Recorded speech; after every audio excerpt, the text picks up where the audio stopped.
Welcome back to On the Rise as Canada opens the Concacaf Gold Cup at home on home soil against Honduras in a must-win game and in a rivalry game to open up a must-win tournament at the Gold Cup for the Canadian men's national team.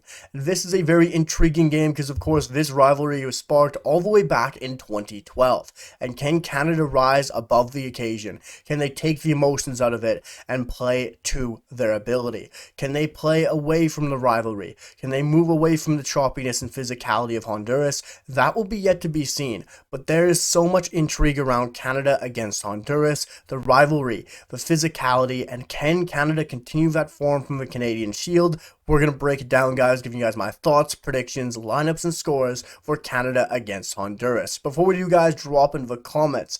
Let me know your thoughts and predictions. Smash that like button and sub button as we move closer to 700 subscribers. But like I said, Honduras is no easy side for Canada to play against. This is a rivalry game between Canada and Honduras that sparked back in 2012, where Canada lost 8-1 to Honduras, and ever since then, this has been a very tricky fixture. This is not an easy game for Canada, who head-to-head against Honduras have only won 4, Honduras winning 3, and drawing 3 between them. Not a lot separating Canada and Honduras head-to-head wise, but their last game, Canada won 4-1. This is a game where it is a rivalry match, but Canada has a huge opportunity to open the tournament against arguably the best squad and the best nation in their group in Honduras, and get a statement victory. I truly believe this is a must-win for the Canadian men's national team. And yes, I've been saying that a lot recently, but Canada has to go out there and have a statement win. They have to play very well against a good, well-disciplined Honduras side that are going to make this a very difficult game for Canada. It's going to be a very tricky fixture to open up a tournament such as the Gold Cup. And this is a Honduras side that are going to make this a very physical game.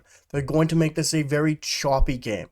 They're not going to want to get Canada into their flow. They're going to want to make sure there's a lot of fouls, slow it down, and not let players like Tajon Buchanan, as well as Jaden Nelson, Nathan Saliba, Jonathan David, get in their flow, get in their stride, and get their pace moving. Let Canada hit in the transition. They're not going to want to let us play with their pace. Honduras is going to slow it down. They're going to play physical. They're going to make this a very choppy game, a very slow game.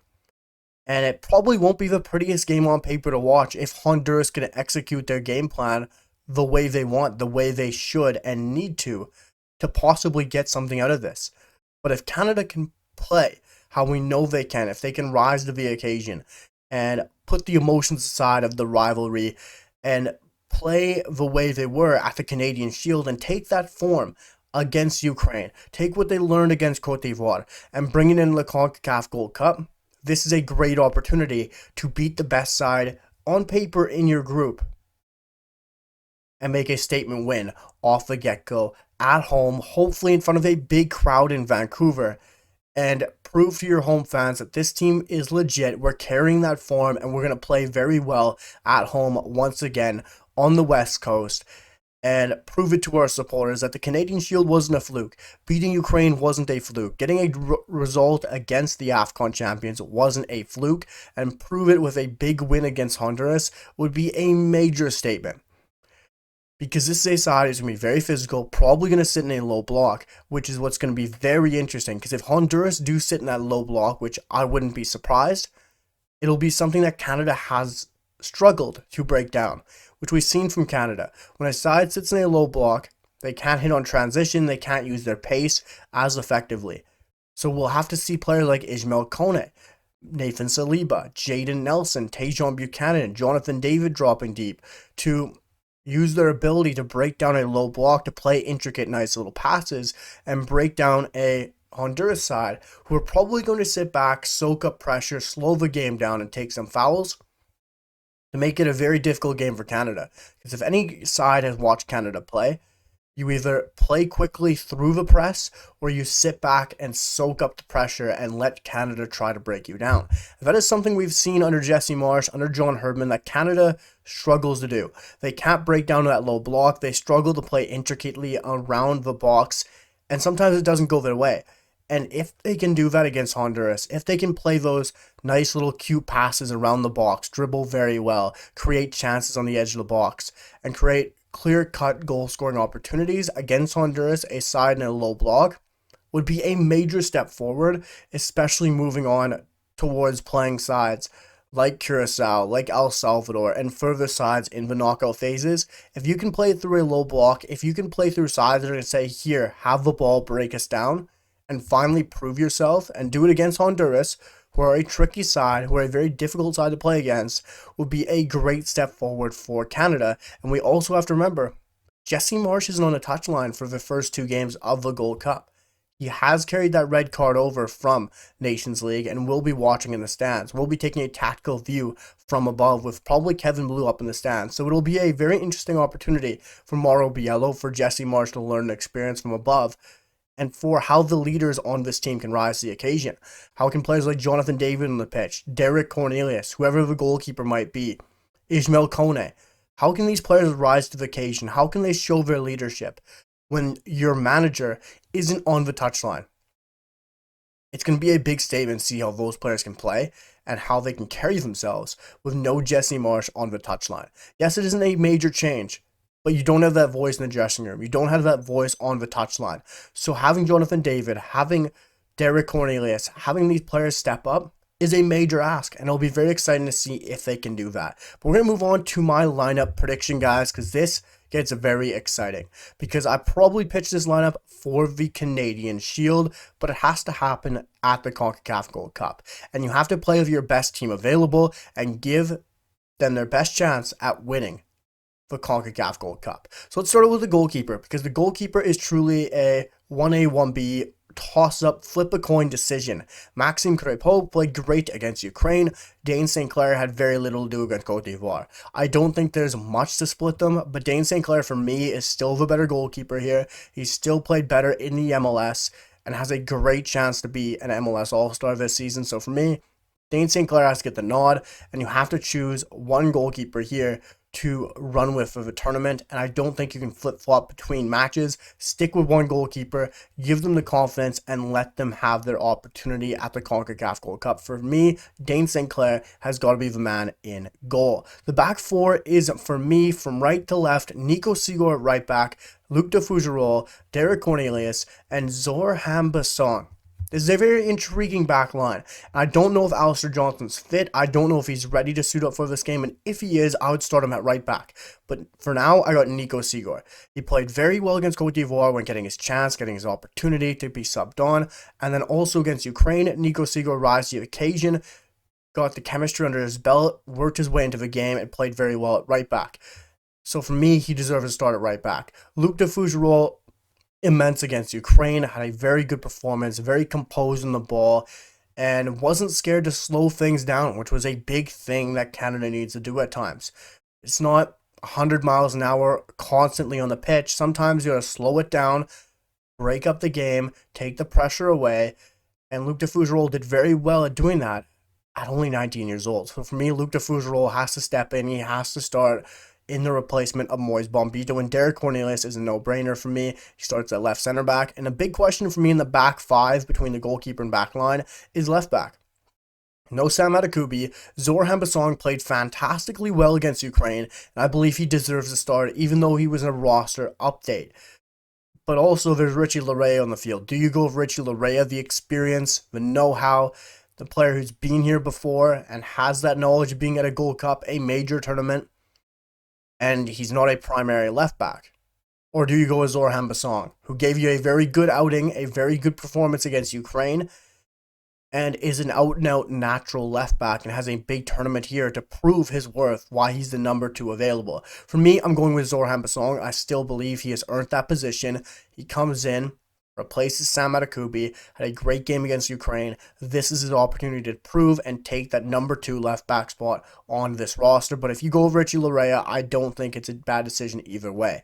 Moving into the midfield, going from right to left, Tajon Buchanan, Nathan Saliba, Ismail Kone, and Jayden Nelson. This is a midfield I wanted to see at the Canadian Shield, which we didn't get to see, unfortunately, and I really expect to see it at the Concacaf Gold Cup. With no Stefan Eustáquio at the heart of the midfield, of him out at FC Porto for the FIFA Club World Cup, it's a no-brainer that Ismail Kone is going to get the start. But the question is, who starts next to them? Was it going to be Mathieu Choinière? Is it going to be Jonathan Osorio or Nathan Saliba? I think it has to be Saliba. He had the best performance out of the midfielders at the Canadian Shield outside of Stefan Eustáquio, and he has proven his worth. He's proven he's ready to start in a double pivot. And playing him next to Ismail Kone, you now get the benefit of having pace, the ability to go up and down either way. And Nathan Saliba also proved, playing next to Stefan Eustáquio against Ukraine, he is able to get back and defend and also get forward and attack and play some very intricate passes, which was the one thing I was worried about Saliba being too much an attacking midfielder in that double pivot, but he completely proved me wrong, and I believe he is a no-brainer choice to start next to Ismail Kone, because Jonathan Osorio's proved that he's a late game sub, to prove it, to bring that experience, to slow games down, and to have that knowledge on the ball. And he's not ready to start. So it's between Nathan Saliba, Mathieu Choinière, to partner Ismail Kone, and I think it's Nathan Saliba. On the wings, Tajon Buchanan, a no-brainer. Don't even need to talk about that. He's got his confidence. He's got his swagger. If he can continue to play how he did at the Canadian Shield, it is going to be a Tajon Buchanan tournament that we've never seen since 2021. And on the left side, it's between Jacob Schaffelberg and Jaden Nelson. And Jaden Nelson, for me, proved himself against Cote d'Ivoire. He got physical, he got emotional, he got involved, he proved why he really wanted to be there. And on the other hand, Jacob Schaffelberg kind of had a nothing performance against Ukraine. Nothing really worked for him. Jaden Nelson proved why he deserves to start against Honduras. And moving on to the front line, to the new two number 9s. And of course, the no-brainer is Jonathan David. But to partner Jonathan David, I have promised David. Some people might have Daniel Jebison. Some people might have Kyle Larin, Tony Oluwase, but I think it has to be Promise David. Jonathan David, we don't even need to talk about. He's going to be the top goal scorer at this tournament. He is going to have a fantastic tournament. But to partner him has to be Promise David. We've always looked for who's going to be that next partner next to Jonathan David. Who's going to be the right man to play alongside him, to work perfectly and have nice, intricate play with him. And we saw it against Ukraine. They worked very well. Their pressing, their ability from the front line, their small big man presence played off very well. They were always worried about Promise David on the cross, and Jonathan David was there, the poacher in the box, always knowing where to be. While they're worried about Promise David's height, his chaos in the box, Jonathan David was always there and always ready for that finish. And Promise David's pressing was very underrated in that game. He's ready. This is his opportunity to win that spot next to Jonathan David. And if not, Tony Oluwase, for me, has to be that next man up. He plays very well with Jonathan David as well. So I'd have to say it's Promise David and Jonathan David leading the line for my Canamenti against Honduras. I'm going to say a score prediction of 3-0. I think this is going to be a big performance from Canada. I think they're going to go out, dominate this game against Honduras. I think they're going to play through that low block really well. I think Tajon Buchanan is going to have a big performance. I think Derek Cornelius is going to have a great showing. And I really want Jaden Nelson in Vancouver have a great game in front of his home crowd at Vancouver and truly show why he should be starting at left mid for this Canadian men's national team.